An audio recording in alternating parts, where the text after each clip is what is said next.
Like, yung, ano, ikaw, did you also parang na-realize sa sarili mo na parang, oh my God, nagiging ganun na ako, nagiging Oo tinay naman. na. Lalo ng taping 24 hours. So, even sa break time namin, tinay talaga ako. And at the same time, every time nakikita ko na sina Mark, nakikita ko na sina Wancho, naging tinay talaga ako. Kasi kumbaga nasanay ako na Sila yung- siling ka-eksena ko. So, pag nandyan sila, ganun ako. Yun, nadadala ko talaga siya. Kaya, even nga pag lumalabas ako with friends, kasi di ba may lisp ako si Tinay, yung S niya at saka yung T niya. Pag nakikipagkwentuhan ako, hindi ko napapansin, gano'n na.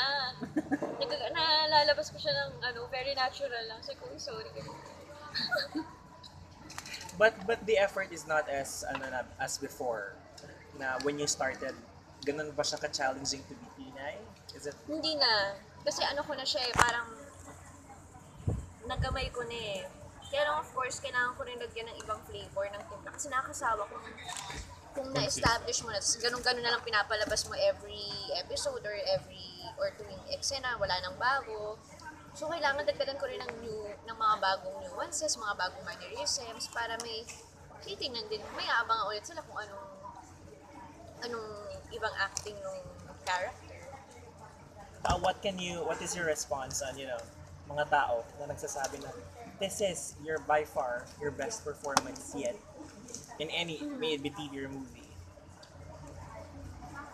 And you could win some acting awards for this. Yun lang nga yung pinagdadasal ko. Araw-araw nadasal ko kay Lord. Pinagtitirikan ko pa ng kandila.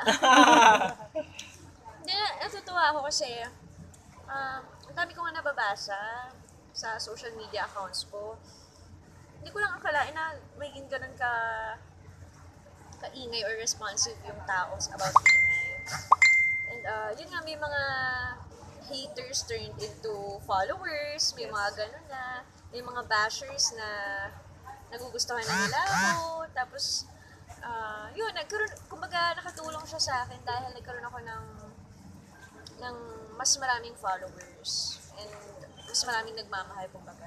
Alam naman natin sa showbiz yun yung nagbubuhay sa atin sa amin yung mga fans or mga supporters mo yun lang naman yung magdadala sa'yo So, happy ako dahil may nag-start na ulit mag-love sa akin after so long. Sa lahat, kung tayo sa mga naging roles mo before, halos lahat kasi romantic, love team, tweetums, and this one is your first real character. Kung bibigyan ka ng project next to this na rom-com ulit, would you be picky or tatanggapin mo ba or mag-require ka na ng certain role talaga? Never naman ako nag-require Never ako naging picky, never ako tumanggi, never ako pumili. Kasi siguro dahil sa lahat ng shows naman na binigay sa akin ng GMA, kumbaga parang lahat naman pumasok sa personality ko or sa image ko. So, wala naman akong pinipili. Pero gusto ko ulit gumawa ng rom-com na Namimiss mo? Namimiss ko Namimiss ko din yung love team. Kasi more on family, family love, more on ganun Mas iniikot talaga siya sa family goals.